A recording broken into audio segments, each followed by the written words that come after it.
Hey there friends, Foster the Canadian here, and welcome to Foster Answers Questions, or FAQ, which is such a clever name, oh man.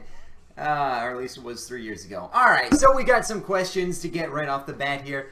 There's some gameplay going on in the background, just some shootout stuff, nothing that is too crazy or mind-blowing, but should be interesting for you guys. Now let's get on with the first question. Isaac Jackson asks, do you play any other games? I do, in fact. I play Halo, I play Mass Effect. I love Mass Effect so much. I play the Arkham series, I play Fallout, I play pretty much every game. Any big game that's coming out, there's a big chance that I've played it. The only one that has come out recently that I haven't gotten into yet is The Division. I'm still not sold yet whether or not that game's for me. But yeah, I play most games actually. GoalieMonkey62 asks, why did you start YouTube? That's actually kind of interesting. I've always made videos. There was a game called The Movies, which was made by Lionhead Studios, which recently shut down. But I would make little clips for their website. They had their own like video sharing website that you use clips from the game, like a machinima, to make and share with other people. So I made a lot of videos on there that got somewhat popular, like 2,000 views each. But then YouTube came around and I just started sharing gameplay clips and weird things with my friends. And that ended up getting some views from people that weren't just my friends that wanted me to continue making videos. So I started getting into like Halo gameplay commentary and that kind of thing. And it just rolled up into this great ball of YouTube. And I've actually been doing this for quite some time. Top 2 Contenders is a young channel. It's less than a year old, but I've been on YouTube since 2011, and I actually was making videos here and there since 2006, so yeah, I've been on YouTube for a while, and that's how I got the start. Now, WaveHockey21 the Tendy asking the important questions, what's your condom size? Now, I'm just going to say this right now, condoms are for quitters. You go out there and you father thousands of children, thousands of them, get them to do your bidding. Basically, what you have is the ability to create a human, raise them, and then they can do all your dirty work and then take the fall for you. You don't have to do anything but actually just, raise them, which is difficult, but I hope that answers your question. Juan Lapopia, I bet that's not how you say your name. You're asking, do I hate meatballs as much as you? What's wrong with you, Juan? What in the world's wrong with you? What did meatballs do to you? I don't like Swedish meatballs. They made me sick. But overall, I'm fine with meatballs. EB Gaming YT asks, who's your favorite team in the NHL? And I know a lot of people are going to be upset at me because of the team I like, which that's just another form of racism. You guys should be ashamed. I love the Vancouver Canucks. I bleed blue and green. I've grown up with that team my entire life, watching them, the heartbreak and the extreme joy and the more heartbreak. But yeah, the Canucks are my team, and they're going to continue being my team until I eventually die a very sad man. Unless, they actually win the cup for once, which would be cool. STA Goalie 36 asks, what's your best pull in all of the NHL series? Which, I'm going to cut to a clip right here instead of answering your question. This, my friend, is my best pull. Good gravy. Okay, the final pack, the Gold Premium Jumbo. Let's see what we got in this. Let's see what we got in this. Oh, man. No! No! No! Oh! Ah! Ah! What? No way! No way! This is the craziest pack opening ever! Ah! That's unbelievable! Dangles2893 asks, why are you so awesome? Well, it's a little known fact. A little known fact here. That if you are born in Canada and can grow a beard, with that combination, you are just gifted awesome. And let's be honest here, this beard, this Canadian nature, how could I not be? But no, seriously, once you get to know me, I think you'll no longer ask that question. They always stop asking that. Magic Man 73 with 2 big questions. The first one being, what are my predictions on Team of the Year? And if you had to choose any woman in the world, who would you date? Now, with Team of the Year and the women who I would date, Team of the Year, I would say that there are a few obvious ones out there. Ovechkin's going to get it. Patty Kane's going to get it. I'd imagine that Crosby's going to get it. He's had kind of a slow year for him, but I think he's going to get it. Connor McDavid, he's got to be in the running for the under 23. There's going to be a lot of people who do get Team of the Year cards, though, that I don't think people expect. I think it's going to be... There's a lot of dark horses that are going to be getting Team of the Year cards that people are going to be like, okay, Alright, that's interesting. People who have quietly had really good years. I think Ryan O'Reilly is one of those people he's kind of been on and off, but overall, very, very good player. Had a heck of a year. Marchand might be another dark horse, or maybe not. Maybe he's a shoo-in at this point. But yeah, there's going to be a few that people don't expect, because everyone talks about the locks and who's going to be in there. I guarantee you there will be people that nobody really expected, except for me, obviously, because I'm awesome. So, but no, overall, you guys think that you know what the team of the year will be because of their stat totals and what that. Historically, EA's gone that route, but they've also thrown in like the defensive guys that have really been consistent and have shown good numbers, but not great numbers. And I think we're going to see a few of those guys this year. What woman in the world would I date?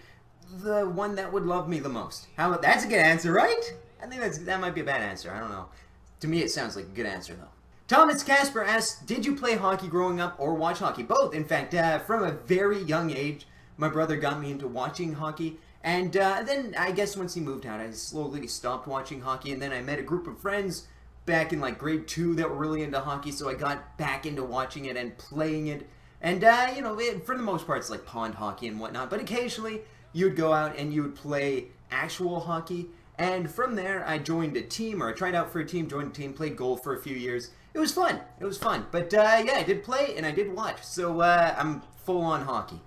Matthew Thomas, or Tomas, asks, do you watch anything besides hockey sports-wise? I do, in fact. I watch everything a little bit. I don't really go and watch every single team, or I watch one specific team from a sport, but I do keep up to date. Maybe that's what I should say. I don't necessarily watch every game. I watch the big games, but I like to keep up to date. For instance, I've been keeping a lot up to date with Steph Curry this year. I mean, who hasn't? He's been dominating the NBA. So yeah, I've been keeping up to date. I don't necessarily watch a team, but I do keep up to date with all sports, because, you know, all North American sports. No disrespect to cricket, but I mean, I just can't.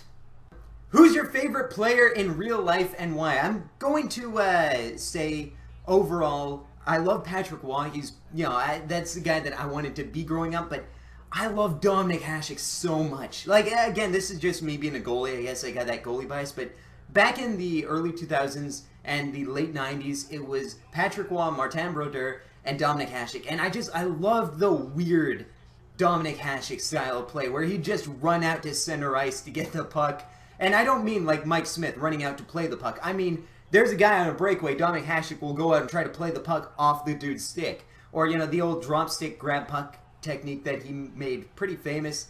That's who I'd say is probably, it's either Waugh or Hasek. I go back and forth every single day, but yeah, one of those two.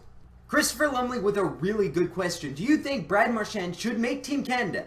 He's third in goals and has more goals than any other Canadian player.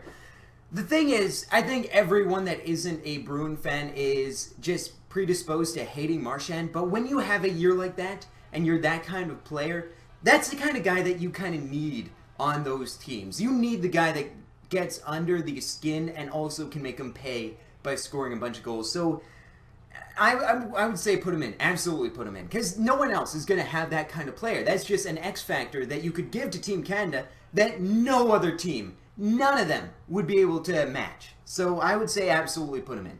Intro creator, also BTG Hockey apparently, asks, how did you get into the NHL franchise? I've always been into hockey, like I said before, watching it, playing it, and everything. Then my friend lent me a PlayStation 1 copy of NHL 2000. And I became so engrossed in that world, especially playing the Dynasty mode that they had, where you could take your team to the Stanley Cup. And I remember thinking, like, oh man, if the Canucks can play this good in the game, surely they can play that good in real life. It just never paid out that way. But in my mind, it was like a small victory. And I've always had that where every year I'd get it and I'd win the Stanley Cup with the Canucks. Then maybe the year that they win the Cup, I'll be like, all right, I don't need NHL this year. I'm still going to get it, but I won't need it. That's the important thing. Dr. Bacon 325 asks a very good question. What do you do most in your everyday life? Well, I like to adventure. I like to just sort of go out and walk and just go aimless in any direction, see what I can find. Usually works out very, very poorly for me. And one of the questions that we just answered was most amount of trouble you got into. There were times where I've accidentally trespassed that I could have gotten in a lot of trouble. But nothing really too bad after that, although I did get approached by some very suspicious gentlemen once when I was walking out doing that. So yeah, in my everyday life, I like to adventure, I like to exercise, I like to play a lot of video games, and I like to cram it all into one big ball of a day. So yeah, that's what I do in my everyday life. King Kyle Gaming asked who takes the 2 wild cards in the West, Nashville, Minnesota, Colorado. I am going to say right now, I thought for sure, even like 2 months ago, that it was going to be Winnipeg, Colorado. Now it's definitely looking like it's going to be Colorado and Minnesota. I don't think Nashville will get in. I'm going to be honest. I don't think Nashville will get in. But Colorado is a team that has been underrated for a very long time, that are really coming into their own. I like a lot of what I see in Colorado. That is going to be a very, very good team a couple years down the road. Colorado's getting in. Minnesota's getting in. You can mark my words right now, right here. Not that it matters, but you can. Ben the Goalie 33, the final question of the video. What is your favorite player to use in HUT so far, NHL 16? The same answer that I gave last year. Matt Nieto. You guys always give me crap for having Nieto, an 82 overall, non-rare gold card on my team.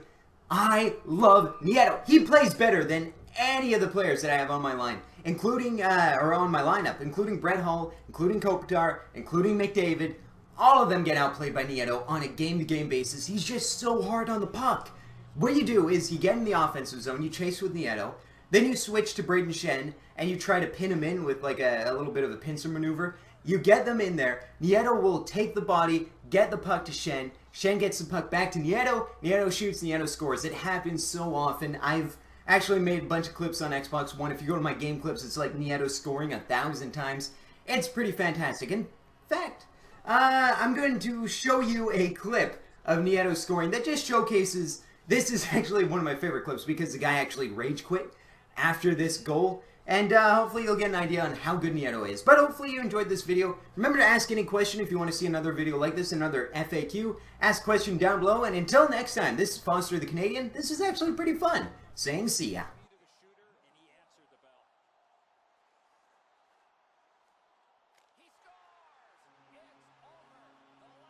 Carryover penalty time, so the penalty kill will continue on a fresh sheet of ice. He regroups looking for help. He's shown us quite a bit on that move, didn't he? Vancouver is in possession as they travel along the boards. 3-on-1, what a chance. To the slot. Score! 3 straight goals.